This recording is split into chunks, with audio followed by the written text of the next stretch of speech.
ଏଇଟା ଆଜ୍ଞା ଯେଉଁମାନେ ଆମିଷ ଭକ୍ଷଣ ସେବଙ୍କ ଇଏରେ ରହିଆସି ମୁଁ ବି ଶୁଣିଛି, କିନ୍ତୁ ଏଇଟା ଠିକ୍ ନୁହେଁ।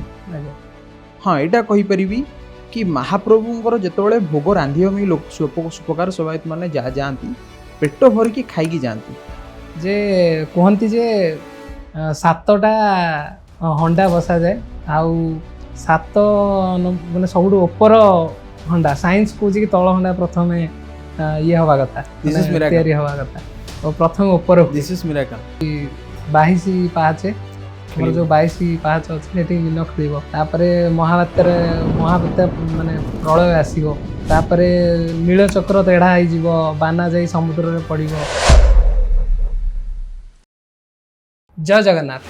ପ୍ରତ୍ୟେକଟି ଓଡ଼ିଆର ମନ ପ୍ରାଣରେ ଅଛନ୍ତି ଜଗନ୍ନାଥ। ଆଉ ଯେହେତୁ ଏବେ ରଥଯାତ୍ରା ଚାଲିଛି, ତ ଆମ ସହିତ ଜଣେ ବହୁତ ସ୍ପେଶାଲ ଜଗନ୍ନାଥଙ୍କର ଲୋକ ଅଛନ୍ତି, ଯେ ଜଗନ୍ନାଥଙ୍କ ପାଇଁ କର୍ମ କରନ୍ତି। ଭଗବାନ ଭାଇ ନମସ୍କାର, କଳିଙ୍ଗ କାଷ୍ଟକୁ ଆପଣଙ୍କ ସ୍ୱାଗତ। ଜୟ ଜଗନ୍ନାଥ। ଜୟ ଜଗନ୍ନାଥ। ତ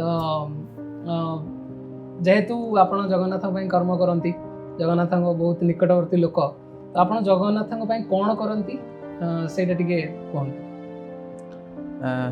थैंक यू सो मच।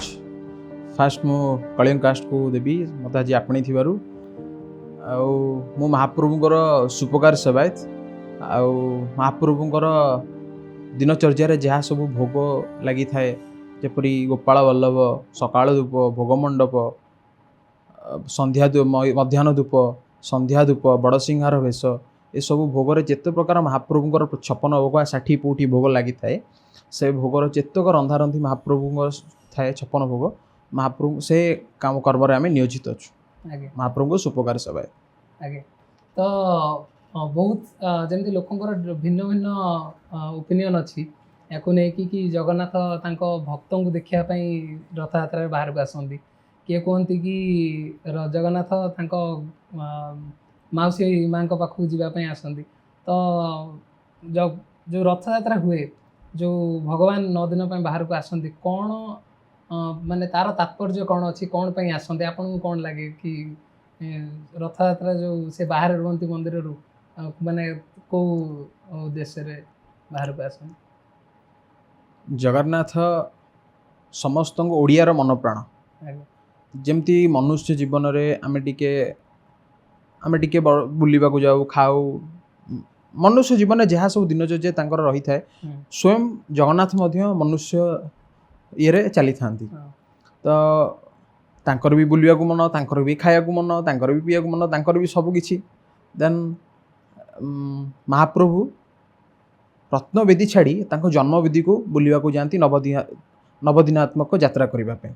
सेटा होछि रथ यात्रा। रथ यात्रार बहुत सारा ये रही, जमती महाप्रभु तांको माउसी घरे, माउसी मंदिर में पोड़ पिठा खाती, तांको जन्मवेदी को जाती बुलिबाई। जन्मवेदी होची तांको माउसी माँ को घर। हाँ, जन्मवेदी अलग, माउसी माँ को घर अलग। तो जन्मवेदी माउसी माँ मंदिर है बड़गंडी छकरे। आ समस्ते जानती कि से जाती गुंडीचा मंदिर गले कि तांको माउसी घर को गले। एक्चुअली सेटा संपूर्ण भूल। हां, तो कोन सारा डिफरेंस सेटा हला महाप्रभु को जन्मवेदी कोटा जोटा गुंडीचा मंदिर। महाप्रभु माउसी घर हला माउसी माँ मंदिर बड़गंडी छकरे जोटा ठाकुराणी जो अछंती। तो स्वयं से सुभद्रा को परि देखिबा। तो माने सीए माने याकू जदी समराइज करा जाए ताले से दुईटा जांक उद्देश्य रे जो भक्त को भी देखिबे, तो ता सहित माने बुलाबुली करिवे, निजर जन्मस्थान को जिवे, माउसी माँ पाखरे समय काटिवे, आउ शेष 9 दिन पर यात्रा आउ थरे बाहुडीबे महाप्रभु माँ पाखु। तो आमे समस्त जानिचंदी कि हमर स्नान पूर्णिमा हुए, तापरे भगवान अणसर को जाती, तापरे आमे रथ यात्रा। तो ताकू आमे टिके शॉर्ट रे जीवा कि पूरा प्रोसेसटा कौन थाए, कि सेटा टिके जदि आपण शॉर्ट रे बुझे देबे ऑडियंस मान को। तो महाप्रभु माने रथ यात्रा रो पूरा आरंभटा कोठु हुए, माने कोठु से पूरा पर्व रथ यात्रा कोठु आरंभ हुए? महाप्रभुंकर बैशाखी मास रे चंदन लगी यात्रा हुए। महाप्रभु जानती चाप खेलिबा पई, चाप खेली साला पर महाप्रभुंकर 42 दिन भितर चंदन लगी हुए। जेहेतु जयंती मनुष्य जीवन में आमको जमी गरम होउची, आमे एसी रे रहूचे, महाप्रभुंकर तो से सब सादा सीधा जीवन यापन करती ना, तो से महाप्रभुंकर देहरे चंदन लगी हुए, सर्वांग चंदन लगी बहुत बड़ ये से रही। तापर महाप्रभु आसती आ महाप्रभु गरम हुए महाप्रभु आ न शोपारी आसती उत्तप्त न शोपारी महाप्रभु आसी जाती देवस्नान पूर्णिमा तांको देवस्नान मंडप को सेठी आसी 108 गरा जल गाधेई करी महाप्रभु को ज्वर पीड़ित हुअंती 15 दिन धरी अणबसर नीति जोड़ा कह जाए भगवान को आमे देखि पारो पट्टचित्र पट्टचित्र बा सब पट्टचित्र मानक आमे दर्शन करिथो देन आमे जेमती मनुष्य जीवन जेमती जीवन जापन करंती महाप्रभु कोन हुए माने अणसर रे माने अणसर महाप्रभु ज्वर रे पीड़ित हुअंती तांको हमर थाए सेठी आपण जानिथिबे एठी थाए खळी लागी एकादशी फुलिर तेल नीति ए सब नीति रही महाप्रभुଙ୍କର जमती फुलिर तेल महाप्रभु को घसा गले महाप्रभु को देह सुस्थ हुए खड़ी लगी एकादशी रे महाप्रभु 10 मूलक मोदक औषध लगिले महाप्रभुଙ୍କର देह सुस्थ हुए तापर बहुत सारा जमती से सब नीति रही अलगा सेवक मानकर रही नीति जपरी दैतापति सेवक माने से सब कार्य विधि तो से धीरे धीरे केमते ठीक हेबे से सब प्रस्तुति करंती से प्रस्तुति माने करंती तापर भगवान ठीक हैला परे महाप्रभु रथ यात्रा स्टार्ट हुई आज्ञा तापर 9 दिन पई से जानती तांको माउसी घर बा जन्म मंदिर को यस पहाड़ जानती आ हेरा पंचमी विषय रे किछि कहंतु माने हेरा पंचमी कोन तार कोन तात्पर्य हेरा पंचमी हला महाप्रभु आ लक्ष्मी सांताणी कर टिके लक्ष्मी सांताणी महाप्रभु करे हुए आज्ञा हेरा पंचमी नीतिटा है लक्ष्मी सांताणी महाप्रभु को कौन करती ना महाप्रभु रथ जगन्नाथ बड़ भाई और भौणी को लेकिन सांगरे पलांती आ स्त्री को नियंती तो जिते नियंती नहीं जो रथ यात्रा हो जाए रथ यात्रा महाप्रभु जन्मवेदी को आसती काली महाप्रभु हेरा पंचमी नीति थिला हेरा पंचमी नीति रे लक्ष्मी सांताणी कौन करती ना प्रधानी सेवक माने तांको नेकी आसंती तांकर विमान रे आउ नेकी आसला परे जेतेबेले जगन्नाथंकर लक्ष्मी सांताणी जयंती स्वामी स्त्री भितर तो जानते रागरुषा तो सदाबले कलह सृष्टि तले रहे तो से भाई आम जगन्नाथ भी लक्ष्मी सहित सदाबले से जिनसा रही आसी रही तो जितेबले लक्ष्मी सांताणी जगन्नाथ जो भाई भौणी को लेकिन पलि आस स्त्री को आनी ना स्त्री मन में बहुत रागरुषा रही है जो मंदिर एका अच्छा कुआड़े गले बुलवाई मत नेलेनी तापर लक्ष्मी सांताणी हेरा पंचमी दिन से आसती विमान रे आसला परे जगन्नाथ आसला परे केमती बुझी सुनी रथर गोटे भाग कहूँ हाँ मुझे कहूँ से जिनसा ही केमी एक्सप्लेन कर कन्फ्यूज लक्ष्मी सांताणी आसिकी रथ यात्रा रे रथ हेरा पंचमी दिन महाप्रभुଙ୍କର रथर ड्राइवर को जोड़ा सारथी आम जो कहे सारथीर हाथ भांगी दिखती से हाथ भांगी कहते तो भाई समस्त की नहीं आसलु मत कौन आणलुनि जगन्नाथ को लक्ष्मी सांताणी जगन्नाथ को कहते मत कौन आणलुनि हाग ड्राइवर हाय रथ बुला कहीकि रथ से दिन दक्षिण मोड़ हुए रथ मोड़ महाप्रभुଙ୍କର ड्राइवर सरण रथ दक्षिण मोड़ होइकी बाहुड़ा यात्रा पे प्रस्तुति चले आज्ञा तो जेहेतु आपण महाप्रभु भोजन तापरे रंधारंधी केमती हम महाप्रभु केमती खाइबे तापरे आपणकर बेसी माने एक्सपर्टीज अच्छी तो से मु से ऊपर किसी पचारि जे गोटे लोक मान भीतर गोटे कथा अच्छी जे जो माने सेवक मैंने महाप्रसाद रांधिबा जाती से माने आमिष खाई रांधिबा जाती तो ता पछरे कौन रहस्य अच्छी एटा आज्ञा जो माने आमिष भक्षण सेवक ये रही आसी मु भी शुणी किंतु एटा ठीक नुहे हाँ एटा कहि परिबी कि महाप्रभुଙ୍କର ଯେତେବେଳେ भोग रांधिबा में लोक सुपकार सेवायत माने जाती पेट भरिकी खाई जाती किंतु आमिष भक्षणटा ठीक नुहे माने से माने किछि भी खाई किछि पेट भरा खाई जाती कारण महाप्रभुଙ୍କର ଯେତେବେଳେ भोग रंधा जाए से भोगर आसक्ति न आसीबा पई बा किछि लालसा न रहबा पई से लोभ न आसीबा पई महाप्रभुଙ୍କ पई खाद्य रांधिबा पई जाती से भोगर आसक्ति रहिले से भोग मारा है जाए भगवान को लागिया पूर्व से भोगरे आशा रहिले से भोग मारा आगे तो जेहेतु आपण रोषे घर देखी जाइछंती सब बेले माने दैनंदिन काम आपणकर ତ ନର୍ମାଲ ଲୋକଙ୍କୁ ତ ସେଠିକି ଆଲାଉଡ୍ ମାନେ ଲୋକମାନେ ଯାଇପାରିବେନି। ତ ସେଠିକାର ମାହୋଲ କ'ଣ ଥାଏ ଆଉ ମାନେ କ'ଣ ନୀତି ନିୟମ ଅଛି ରୋଷେଇ ଘରର, ଭଗବାନ ମହାପ୍ରଭୁଙ୍କ ରୋଷେଇ ଘରର? ମାନେ ସକାଳୁ ଆପଣ ଗୋଟେ ଯଦି ଆପଣ ଯଦି କହିପାରିବେ ଦିନଚର୍ଯ୍ୟାଟା କ'ଣ ରୋଷେଇ ଘରରେ ଆପଣଙ୍କର, ତ ସେଇଟା ଟିକେ ଜଣାନ୍ତୁ। ମହାପ୍ରଭୁଙ୍କର ଯେତେକ ସୁପକାର ବା ସୁଆର ମହାସୁଆର ସୁପକାର ଭାଇମାନେ ଅଛନ୍ତି, ଯେତେବେଳେ ମହାପ୍ରଭୁଙ୍କର ଭୋଜନ ପ୍ରସ୍ତୁତ କରିବା ପାଇଁ ଯାଆନ୍ତି, ସେମାନଙ୍କର ବହୁତ ସାରା ନିୟମାବଳୀ ରହିଛି। ଯେପରି ଆପଣ ରୋଷ ଘରକୁ ଗଲେ ଅନ୍ନପୂର୍ଣ୍ଣା ଠାକୁରାଣୀକି ଦର୍ଶନ କଲେ, ହନୁମାନ ଅଛନ୍ତି, ରୋଷ ଗଣେଶ ଅଛନ୍ତି। ତାପରେ ରୋଷ ଘରେ ବହୁତ ସାରା ଆପଣ ଯେମିତି ଆମର ମହାପ୍ରଭୁ ଅଭଡ଼ା, ଆଉ ଅଭଡ଼ା ତ ଆମେ ସେଠି କହିବିନି, ଆମର ସେଠି ଦୁଇ ପ୍ରକାର ଭୋଗ ରନ୍ଧାଯାଏ, ଯେମିତି ଶଙ୍କୁଡ଼ି ଆଉ ନିଶଙ୍କୁଡ଼ି ଭୋଗ। ଶଙ୍କୁଡ଼ି ଭୋଗ ରହିଥାଏ ଅନ୍ନ, ଖେଚେଡ଼ି, ମିଷ୍ଟାନ୍ନ, କାନିକା, ଡାଲି, ଡାଲେମା, ବେସର, ଶାଗ, ମହୁର, ସୋଲା, ପୋଟଳ ରସା ଏସବୁ ରହିଛି। ଆଉ ନିଶୁକୁଡ଼ି ଭୋଗରେ ମହାପ୍ରଭୁଙ୍କର ବିରି ପିଠା, ତାପରେ କାକେରା, ଅମ୍ବାଲୁ ଏସବୁ ମହାପ୍ରଭୁଙ୍କୁ ଅନ୍ୟାନ୍ୟ ଭୋଗ ରହିଛି। ସେସବୁ କାନ୍ତି। ସେ ଦୁଇଟା ଭିତରେ ଡିଫରେନ୍ସ କ'ଣ? ମହାପ୍ରଭୁ ଡିଫରେନ୍ସ ହେଲା, ମହାପ୍ରଭୁକୁ ଯେମିତି ଆମେ ଦିନଚର୍ଯ୍ୟାରେ ମହାପ୍ରଭୁ ଆମେ ଯେମିତି ସକାଳ ଖାଦ୍ୟ ଖାଇଥାଉ, ସେମିତି ମହାପ୍ରଭୁ ସକାଳ ଖାଦ୍ୟ ଖାଆନ୍ତି ଗୋପାଳ ବଲ୍ଲଭ। ତାପରେ ରହିଥାଏ ସକାଳ ଧୂପ। ସକାଳ ଧୂପରେ ମହାପ୍ରଭୁଙ୍କୁ ଭୋଗ ଲାଗେ ଖେଚେଡ଼ି, ଡାଲମା, ଶାଗ ଭଜା। ତାପରେ ଥାଏ ଭୋଗ ମଣ୍ଡପ, ତାପରେ ଥାଏ ମଧ୍ୟାହ୍ନ ଧୂପ। ଏସବୁ ଯେତେକ ଖାଦ୍ୟ ପ୍ରସ୍ତୁତି ରହିଛି, ସବୁ ସୁପକାରମାନଙ୍କ ସୁପକାର ସେବାୟତ ମାନେ ନିୟୋଜିତ ସେଇଥିରେ ରହିଥାନ୍ତି। ପୁରା ଦିନରେ ଯେମିତି ଆମେ 3-4 ଥର ଖାଦ୍ୟ ଗ୍ରହଣ କରୁଛୁ, ମହାପ୍ରଭୁ କେତେ ଥର ଖାଦ୍ୟ ଗ୍ରହଣ କରନ୍ତି? ମହାପ୍ରଭୁ ଦିନକୁ 6 ଥର ଭୋଗ ଖାଦ୍ୟ ଗ୍ରହଣ କରନ୍ତି। କ'ଣ କ'ଣ ସେ ଖାଦ୍ୟ ରହିଛି ଆପଣଙ୍କୁ ମୁଁ କହିଦେଉଛି। ସକାଳେ ମହାପ୍ରଭୁ ଗୋପାଳ ବଲ୍ଲଭ ଖାଇଥାନ୍ତି। ତାପରେ ମହାପ୍ରଭୁ ସକାଳ ଧୂପ, ଭୋଗ ମଣ୍ଡପ, ସନ୍ଧ୍ୟା ଧୂପ। ସନ୍ଧ୍ୟା ଧୂପ ପରେ ମହାପ୍ରଭୁଙ୍କ ରାତିରେ ଯେତେବେଳେ ଶୁଅନ୍ତି, ମହାପ୍ରଭୁ ବଡ଼ ସିଂହାରେ ଭୋଗରେ ପଖାଳ ଭାତ ଖାଇକି ଶୋଇଥାନ୍ତି। ତ ମାନେ ପଖାଳର ଅରିଜିନ୍ ଯଦି ଆମେ କହିବା, ତ ଜଗନ୍ନାଥଙ୍କର ଭୋଗରୁ ମହାପ୍ରଭୁଙ୍କଠୁ ହିଁ ପଖାଳ ଷ୍ଟାର୍ଟ। ପଖାଳ ଆରମ୍ଭ ହେଇଛି। ପ୍ରତ୍ୟେକ ଓଡ଼ିଆଙ୍କର ପଖାଳ ଭାତ ହିଁ କହନ୍ତି ଆତ୍ମା ଶାନ୍ତି, ଯେଉଁଟା କହନ୍ତି, ସେମିତି ଜଗନ୍ନାଥଙ୍କଠୁ ହିଁ ଷ୍ଟାର୍ଟ ହେଇଛି ପଖାଳ ଭାତ।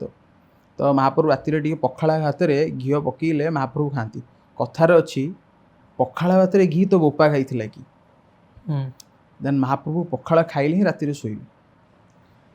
ଧନ୍ୟବାଦ। ବାକି ଆମେ ଶୁଣିଛୁ କି 56 ଭୋଗ ହୁଏ, ତ 56 ଭୋଗ କ'ଣ ଡେଲି ହୁଏ ନା?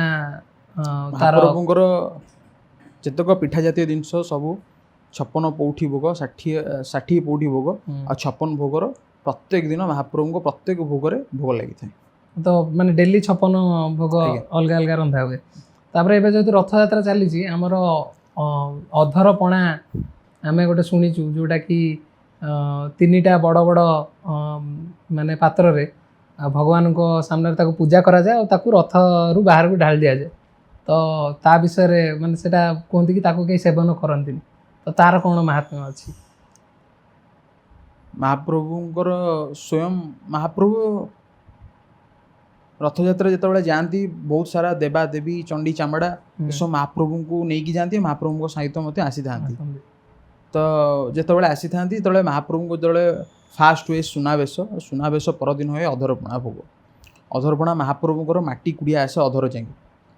ଅଧରପଣା ଭୋଗ, ଅଧର କୁଡ଼ିଆ ଆସିଲା ପରେ ମହାପ୍ରଭୁଙ୍କର କ୍ଷୀର, ସର, ଚିନି ଏସବୁ ପ୍ରସ୍ତୁତ ହୁଏ ଅଧରପଣା। ଏଇ ଅଧରପଣା ଲାଗି ମନୁଷ୍ୟ ପାଇଁ ନୁହେଁ, ସେସବୁ ମହାପ୍ରଭୁଙ୍କର ଦେବାଦେବୀଙ୍କ ପାଇଁ। ଯେଉଁ ରଥ ପାର୍ଶ୍ୱରେ ଥିବେ, ସେମାନେ କିଛି ଖାଇନଥିବେ, ପିଇନଥିବେ, ସବୁ ଭୋକ ଶୋଷରେ ସବୁ ଥିବେ। ସେମାନେ ସବୁ କିଛି, ମହାପ୍ରଭୁ ତ ଯାଆନ୍ତି ରଥରେ ବୁଲିବା ପାଇଁ, ସେମାନେ ସବୁ ଇଏରେ ଥାଆନ୍ତି। ସେଇଟା କେବଳ ଦେବାଦେବୀଙ୍କ ପାଇଁ ନା ଅଶରୀରୀ ମାନଙ୍କ ପାଇଁ, ନା ମାନେ ସେଥିରେ ଦେବାଦେବୀ ବି ଇନକ୍ଲୁଡେଡ୍ ଅଛନ୍ତି? ଇନକ୍ଲୁଡେଡ୍ ଦେବାଦେବୀ, ସେଇ ଦେବାଦେବୀଙ୍କ ମାନଙ୍କ ପାଇଁ ଅଧରପଣା ଭୋଗ କରାଯାଏ। ତାକୁ ମନୁଷ୍ୟ ସେବନ କରିପାରିବ? ମନୁଷ୍ୟ ସେବନ କରନ୍ତି ନାହିଁ, କରିବା ଠିକ୍ ନୁହେଁ। ଆହୁରି ବି ଏମିତି, ଯେମିତିକି ଆମେ ପିଲାବେଳୁ ଶୁଣି ଆସିଛୁ କି ଅବଢ଼ା କେବେ, ଯେତେ ବି ଭକ୍ତ ଆସନ୍ତୁ ପୁରୀକୁ, ଅବଢ଼ା ଆଜି ଯାଏଁ କେବେ କମ୍ ହେଇନି, ଆଉ କେବେ ମାନେ ଫୋପଡ଼ା ଯାଏନି ଅବଢ଼ା ଅସରନ୍ତି। ତ ସେ ଅସରନ୍ତି ଅବଢ଼ାର ରହସ୍ୟ ବିଷୟରେ କିଛି କୁହନ୍ତୁ। ଆପଣ ଯେହେତୁ କ୍ଲୋଜଲି କାମ କରୁଛନ୍ତି, ତ ଆପଣଙ୍କୁ କ'ଣ ଭଗବାନଙ୍କର ଲୀଳା ସେଠି କେମିତି? ଦ୍ୱାରା କ'ଣ ଲକ୍ଷ୍ମୀଙ୍କ ଦ୍ୱାରା ସେଇଟା ଲକ୍ଷ୍ମୀଙ୍କ ଦ୍ୱାରରେ କେତେବେଳେ ସେଇଟା ହେଲା ଅସରନ୍ତି ଭଣ୍ଡାର କହିଲେ ଚଳେ। ମହାପ୍ରଭୁଙ୍କ ରୋଷ ଘରେ ବା ଯୁଆଡ଼େ ବି ଯିବେ ଆପଣ, ରୋଷ ଘର ଯାଆନ୍ତୁ, ଆନନ୍ଦ ବଜାର ଯାଆନ୍ତୁ, ଏଇ ସବୁ ଅସରନ୍ତି ଭଣ୍ଡାର। ଅସରନ୍ତି ଭଣ୍ଡାରରେ କିଛି ସରେନି, ସବୁ ଅସରନ୍ତି ତା ଭିତରେ। ଆପଣ ଯେତେବେଳେ ଭକ୍ତ କେତେବେଳେ ଅଧିକ ଆସିଯାନ୍ତି କେତେବେଳେ କମ୍ ଆସନ୍ତି ସବୁ ମହାପ୍ରସାଦ ଯେତେବେଳେ ଯିଏ ବି ଆସେ ମହାପ୍ରସାଦ ସେବା କରିକି ସେ ଯାଏ ତୁଣ୍ଡରେ ମାରିକି ହେଲେ ସେବା କରିକି ସେ ମହାପ୍ରସାଦ ଯିବାଟା ସୁନିଶ୍ଚିତ। ତ ଯେମିତିକି କୁହାଯାଏ ଏଇଟା ମୋର ସବୁଠୁ ମୁଁ ବି ଜାଣିବାକୁ ଚାହୁଁଥିଲି ମୋର ପିଲାବେଳର ସବୁଠୁ ବଡ଼ ମାନେ ମାନେ ମାନେ ରହସ୍ୟ କହିପାରିବେ ଯେଉଁଟା ମୋତେ ଜାଣିବାର ଥିଲା ଯେ କୁହନ୍ତି ଯେ 7ଟା ହଣ୍ଡା ବସାଯାଏ ଆଉ 7 ମାନେ ସବୁଠୁ ଉପର ହଣ୍ଡା ସାଇନ୍ସ କହୁଛି କି ତଳ ହଣ୍ଡା ପ୍ରଥମେ ଇଏ ହେବା କଥା ତିଆରି ହେବା କଥା ଆଉ ପ୍ରଥମେ ଉପର ଦିସ୍ ଇଜ୍ ମିରାକଲ। ମାନେ ମୋର କ୍ୱେଶ୍ଚିନ୍ କି କ'ଣ ସତରେ ସେଇଟା ହୁଏ ଆଉ ଯଦି ସତରେ ହୁଏ ତ ଆପଣ କ'ଣ ଫିଲ୍ କରୁଛନ୍ତି ସେ ଇଏ ବିଷୟରେ ଚମତ୍କାର ବିଷୟରେ? ତା ଭିତରେ କିଛି ସାଇନ୍ସ ଜିନିଷ ବୋଲି ତା ଭିତରେ କିଛି କାମ ହିଁ କରେନି କିଛି ନାହିଁ ତା ଭିତରେ। ଆପଣ ଆମର ସେଠି ହଣ୍ଡା ୟୁଜ୍ ହୁଏନି ସେଠି ମାଟି କୁଡ଼ିଆ ୟୁଜ୍ ହୁଏ। ମାଟି କୁଡ଼ିଆ ଜାଣିଥିବେ ଦେହ ପାଇଁ ବହୁତ ବେନିଫିଟ୍। ତ ମହାପ୍ରଭୁ ଯେଉଁ ଭୋଗରେ ବ୍ୟବହୃତ ଏସବୁ ମାଟି କୁଡ଼ିଆ ସବୁ ପ୍ରକାର ଚୁଲି ଦେଖିଥିବେ ସେଠି ହେଲା ସବୁଠୁ ଚୁଲି ଦେଖିଥିବେ 3 ଝିଙ୍କା ଥିବ କିନ୍ତୁ ମହାପ୍ରଭୁଙ୍କ ଚୁଲି ଅଲଗା ସେଠି ହେଲା 6 ଝିଙ୍କା। ସେ 6 ଝିଙ୍କାରେ 6 3 9ଟା କୁଡ଼ିଆ ବସେ ସେଟା ତଳ ଉପର ହେଲେ ମହାପ୍ରଭୁଙ୍କର ଭୋଗ ରନ୍ଧାଯାଏ 9ଟା ବସେ 9ଟା ବସେ ଉପର ଉପର ଆଜ୍ଞା ଆଜ୍ଞା ସେଠି 6ଟା ସେଟା 3 ଥର 3 ତାଳୁକୁ ଆଣିଲା ପରେ ତାର ଅଲ୍ଟରନେଟିଭ ଗୋଟେ ଥାଏ ଆମେ ସେଠି କରୁ ସେଠି ଚୁମୁଡ଼ା ହୁମୁଡ଼ା ତ କିଛି ୟୁଜ୍ ହୁଏନି ସେଠି ଡଙ୍କା ଦୌଡ଼ି ୟୁଜ୍ ହୁଏ। ଡଙ୍କା ଆଉ ଦୌଡ଼ି ସାହାଯ୍ୟରେ ସେଠି ଆମର ରନ୍ଧାଯାଏ ତା ଭିତରେ ଅଲ୍ଟରନେଟିଭ କଲେ ସେ ତଳ ଉପର ହେଇକି ଯେଉଁ ଭଳିଆ ପ୍ରୋସେସ୍ରେ ଆପଣ ଭାବୁଛନ୍ତି ସେଇ ପ୍ରୋସେସ୍ରେ ମହାପ୍ରଭୁଙ୍କୁ ଭୋଗ ଲାଗେ। ତ ଇଏ ତ ହେଲା ରନ୍ଧା କଥା ବାକି ଯେତେବେଳେ ଆପଣ ମାନେ ମହାପ୍ରଭୁଙ୍କୁ ପ୍ରସାଦ ପରସନ୍ତି ତ ଯେମିତିକି ରଥରେ ଗୋଟେ ଅଲଗା ପ୍ରସାଦ ମହାପ୍ରଭୁ ସେବନ କରନ୍ତି ମନ୍ଦିରରେ ଗୋଟେ ଅଲଗା କରନ୍ତି ଆଉ ଯେତେବେଳେ ଗୁଣ୍ଡିଚା ମନ୍ଦିରକୁ ଯାଆନ୍ତି ବା ମାଉସୀ ମାଙ୍କ ପାଖକୁ ଯାଆନ୍ତି ସେତେବେଳେ ଗୋଟେ ଅଲଗା ଅଛି ତ ସେ 3ଟାଙ୍କ ଅଲଗା ଅଲଗା କେମିତି ସେଇଟା ବିଷୟରେ ଟିକେ କୁହନ୍ତୁ। ରୋଷ ଘରେ ଭୋଗ ଲାଗେ ଶଙ୍କୁଡ଼ି ଭୋଗ ତ ଆପଣଙ୍କୁ କହିଲି କେମିତି ପ୍ରୋସେସ୍ରେ ଶଙ୍କୁଡ଼ି ଭୋଗ ଲାଗେ। ମହାପ୍ରଭୁ ଯେତେବେଳେ ପହଣ୍ଡିକି ରଥାରୂଢ଼ ହୁଅନ୍ତି ସେ ରଥାରୂଢ଼ରେ ମହାପ୍ରଭୁ ଶଙ୍କୁଡ଼ି ଭୋଗ ତାଙ୍କୁ ଲାଗେନି ସେଠି କିଛି ଶୁଖିଲା ଭୋଗ ମହାପ୍ରଭୁଙ୍କୁ ଲାଗେ ଯେପରି ଆମର ଫଳମୂଳ କ୍ଷୀରସର ଖଇକୋରା ବଲ୍ଲଭ ଏସବୁ ଭୋଗ ମହାପ୍ରଭୁଙ୍କୁ ଭୋଗ ଲାଗେ ରଥ ଉପରେ ଲାଗେ। ଆଉ ଗୁଣ୍ଡିଚା ମନ୍ଦିରରେ ମାଉସୀ ମାଙ୍କ ମନ୍ଦିର କେମିତି? ସେହିପରି ମନ୍ଦିରରେ ଯାହା ସେହିପରି ସେବକମାନେ ସେପଟକୁ ଯାଇ ମହାପ୍ରଭୁ ଅତି ପ୍ରିୟ ସେବକ ପ୍ରିୟ ସିଏ ମହାପ୍ରଭୁ ଯୁଆଡ଼େ ଯିବେ ତାଙ୍କ ସେବକ ସିଆଡ଼େ ପଳେଇବେ ତାଙ୍କ ପଛେ ପଛେ। ତ ମହାପ୍ରଭୁ ଯେମିତି ଜନ୍ମବେଦୀକୁ ଯାଆନ୍ତି ସେବକମାନେ ତାଙ୍କ ପଛେ ପଛେ ସେ ସେବକ ତାଙ୍କ ଜନ୍ମବେଦୀକୁ ଯାଇକି ସେଇଠି ସବୁ ପ୍ରକାର ସେବକମାନେ ସେଇଠି ରାନ୍ଧନ୍ତି ସେଇଠି ସବୁ ମହାପ୍ରଭୁ ଯୁଆଡ଼େ ଯିବେ ତାଙ୍କ ପଛେ ପଛେ ସେବକ ଯିବେ ଆଉ ସେବକଙ୍କୁ ସେ ବହୁତ ଭଲ ପାଆନ୍ତି। ତ ଏବେ ରିସେଣ୍ଟଲି ସୋସିଆଲ ମିଡ଼ିଆରେ ଗୋଟେ ପିକ୍ଚର ବହୁତ ଭାଇରାଲ ହେଉଛି କି ହେ ରାଜା ଅସାବଧାନତା ହେତୁ ଯଦି ଜଗନ୍ନାଥ ବଳଭଦ୍ର କିମ୍ବା ସୁଭଦ୍ରା ତଳେ ପଡ଼ିଯାଆନ୍ତି ତେବେ ରାଜାଙ୍କର ଏବଂ ରାଜ୍ୟର ମହା ଅନିଷ୍ଟ ହେବ ଦୁର୍ଭିକ୍ଷ ପଡ଼ିବ ମହାମାରୀ ବାରମ୍ବାର ହେବ।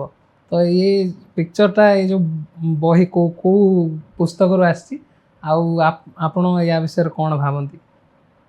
ଏ ଯେଉଁ ଦୁର୍ଘଟଣା ଘଟିଲା ତା ବିଷୟରେ ଆପଣ କ'ଣ ଭାବନ୍ତି? ଆଜ୍ଞା ଇଏ ତ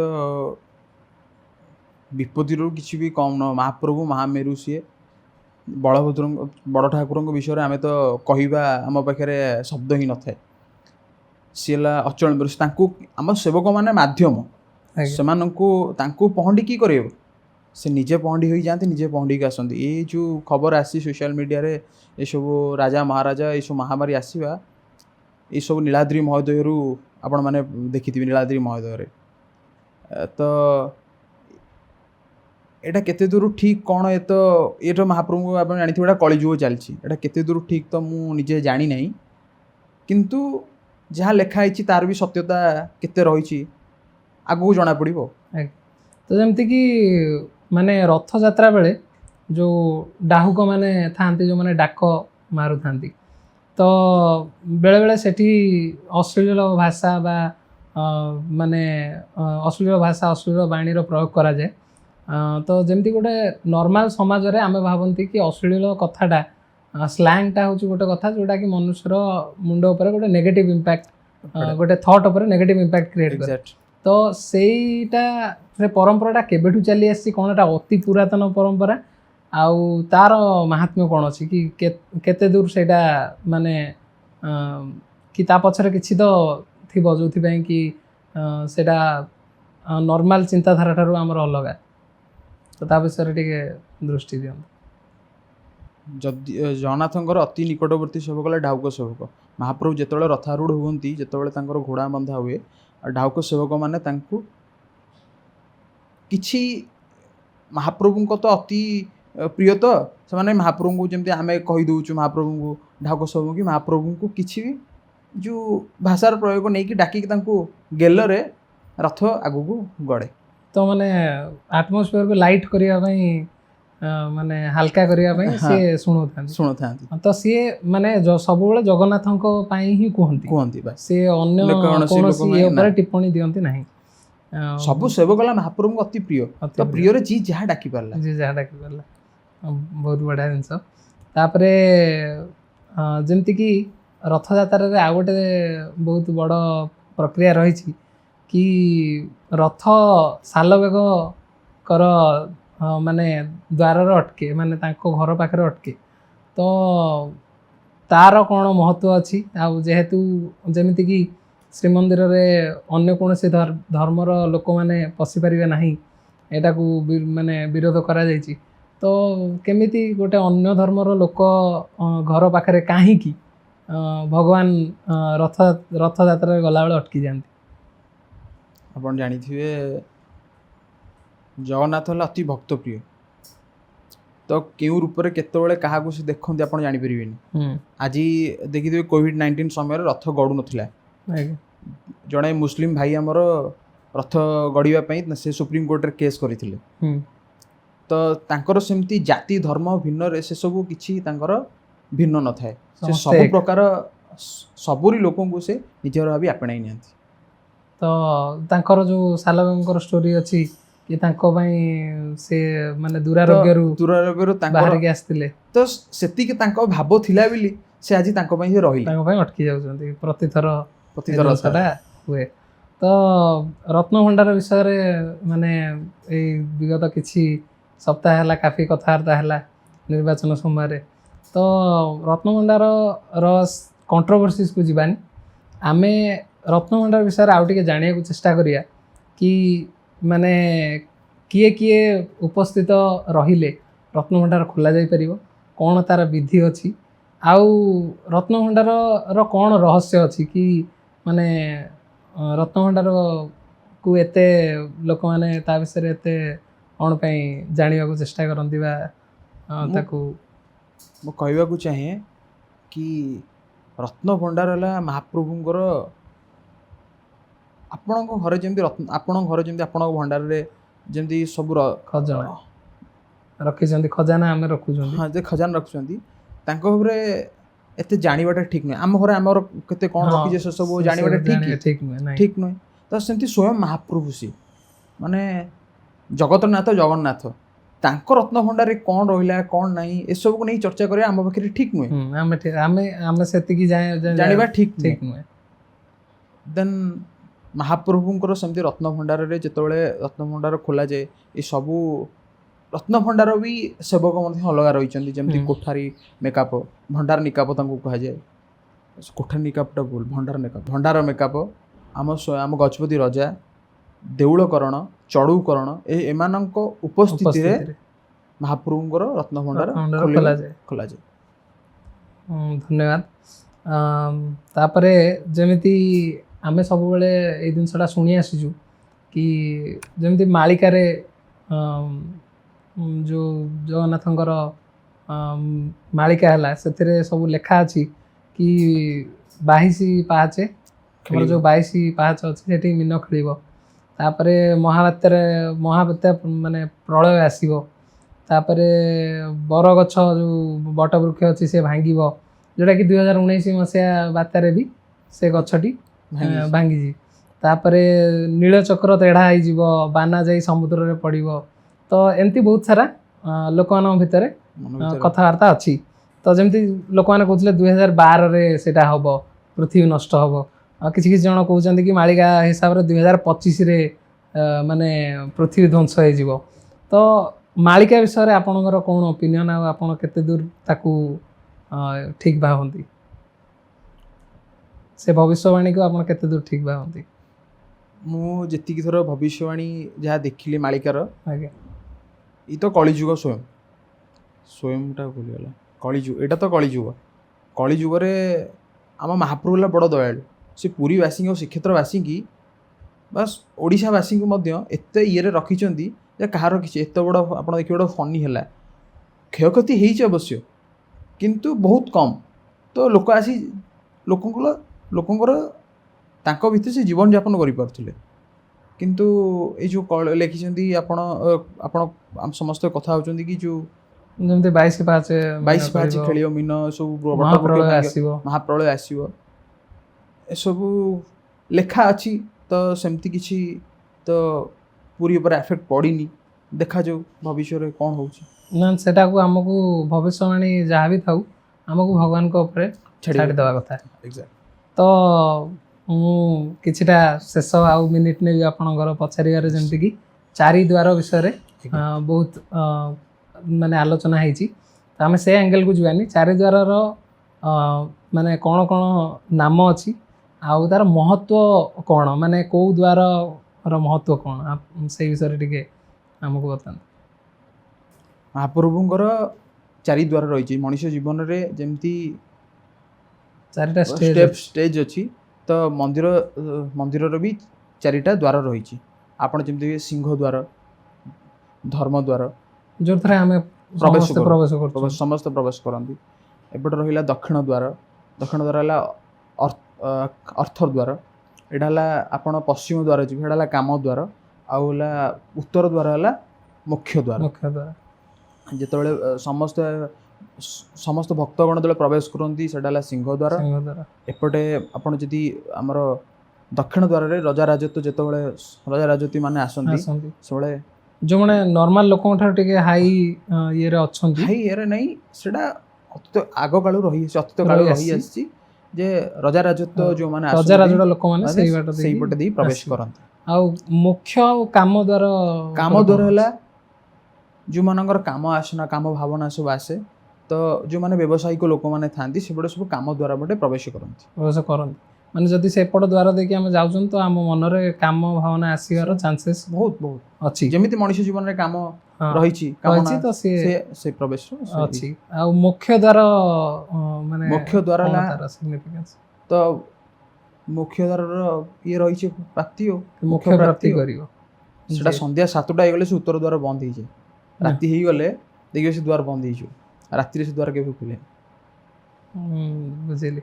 ତ ତାର ପଛରେ କିଛି କାରଣ ଅଛି ନା ତାକୁ ବନ୍ଦ କରିଦିଆ ରହି ଆସିଛି, ବନ୍ଦ ଆସିଛି, ଆମେ ପୂର୍ବ କାଳ ଅତୀତ କାଳ ଦେଖି ଆସିଛୁ।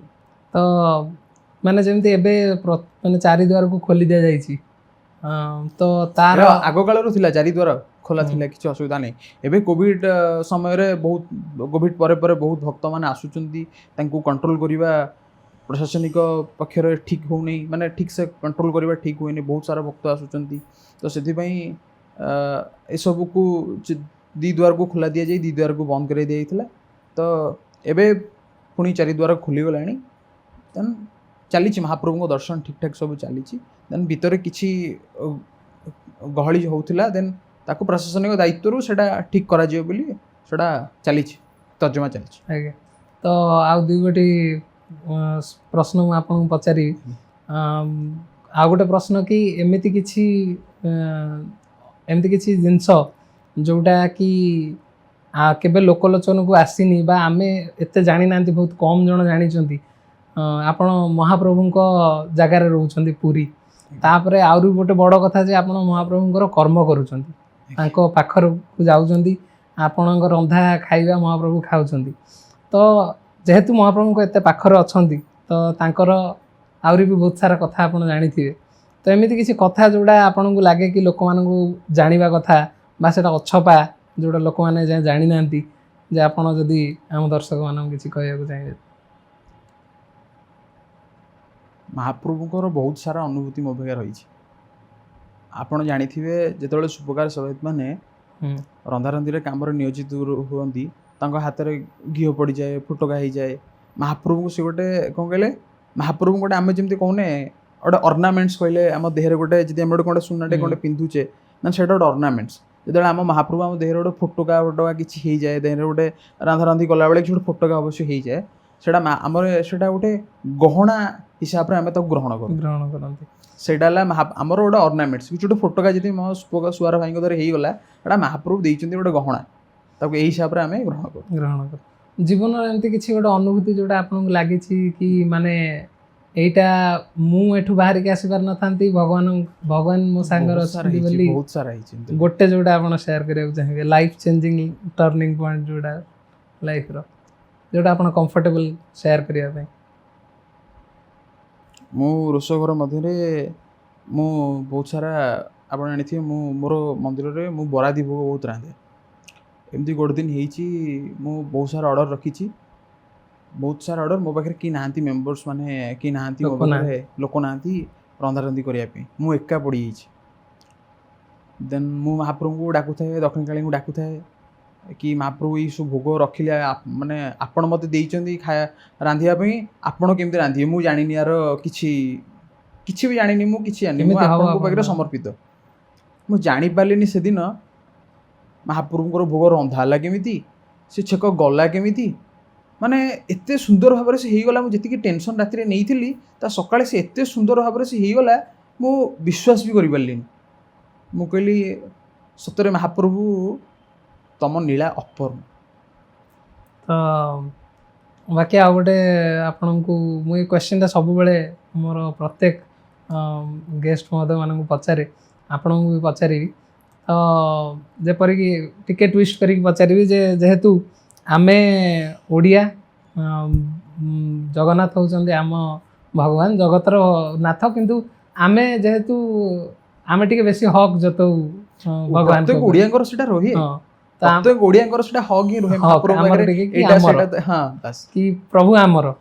ତ ଯେହେତୁ ଆମେ ଆପଣେଇଛନ୍ତି, ଏମିତି ବି ଯେହେତୁ ଆମେ ପାଶ୍ଚାତ୍ୟ ପରମ୍ପରା ଯେଉଁ ସବୁ ୱେଷ୍ଟର୍ଣ୍ଣ ଜିନିଷ ଗୁଡ଼ା ଆସୁଛି ବାହାରୁ, ତ ସେସବୁ ବି ଧୀରେ ଧୀରେ ପେନିଟ୍ରେଟ୍ କରୁଛି, ଲୋକମାନଙ୍କର ଚିନ୍ତାଧାରା ବଦଳୁଛି, ସବୁ ହେଉଛି।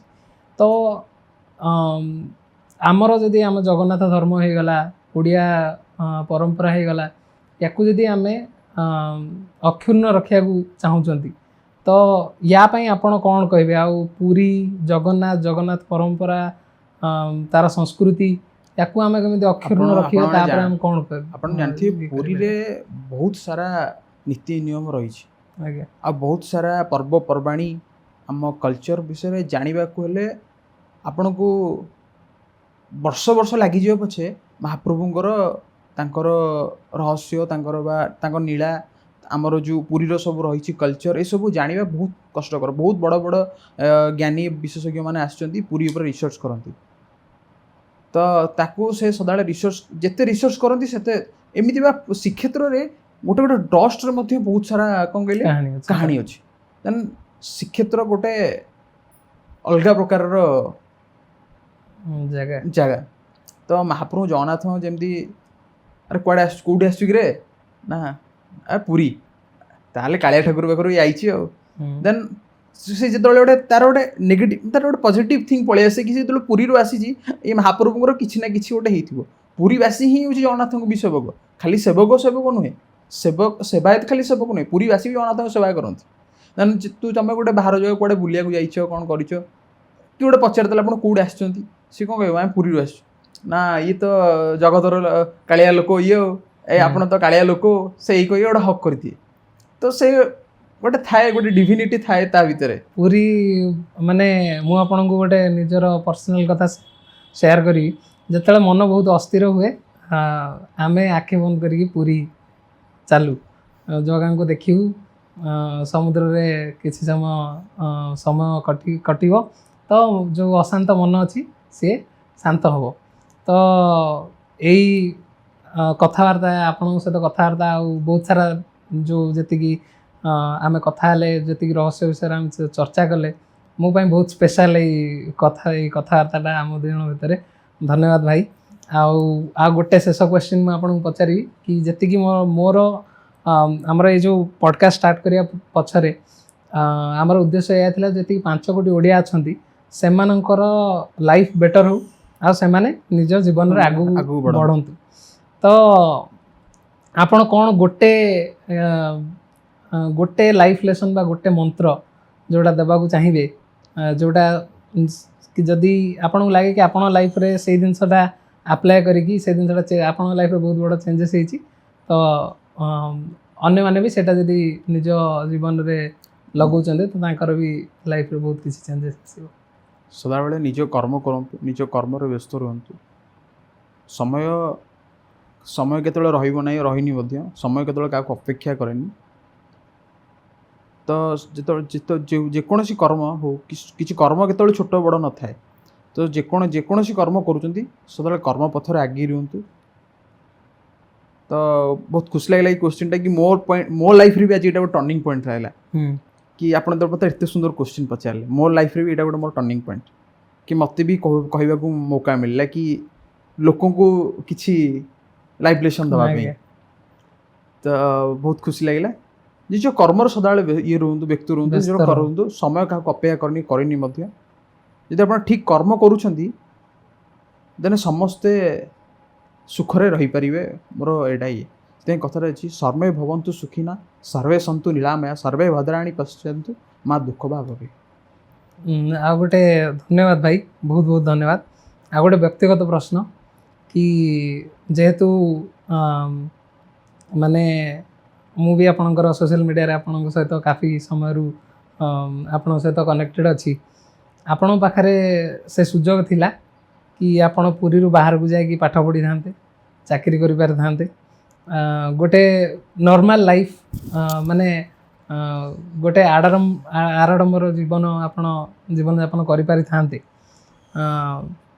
केते बेले पिला बेले आसिला कि माने आउ टिके बड़ होला पर आसिला भगवान को प्रति से जो इनक्लिनेशनटा कि भगवान को पाखर रही कर्म करी सेटा केबे आसिला आउ माने कौन से पॉइंटटा थिला कोठू आपण भगवान को आड़े पळैले किसी फैमिली हिस्ट्री थिला ना आपण मो पूरी रे सब किछि अछि आगे मु कहिबी मो जगतर नाथ जगन्नाथ आपण ए क्वेश्चन करले जगतर नाथ जगन्नाथଙ୍କ पाखरे सब किछि अछि कोन नाही तांको पाखरे मु बाहर जाई पाठ पढ़ी करी आईएस भी ए सब धारणा रहिबा ठीक किंतु महाप्रभु पाखरे सेवा करिबा आपण गोटे पॉजिटिविटी ये गोटे फील करिबा लाइफ रे आसे तो तांको सेवा छोड़ा आउ कोन मो पाखरे रहिला तांको सेवा रहिला जगन्नाथ को आमे सेवा करछु तांको पाखरे रहिली आपण जगत सारा बुली आसीबे सेटा तो ठीक कथा बट मु एटा जानिया चाहतली कि को लाइफ रो को टाइम रे लागिला कि नाही जगन्नाथଙ୍କ ପାଇଁ जीवन मु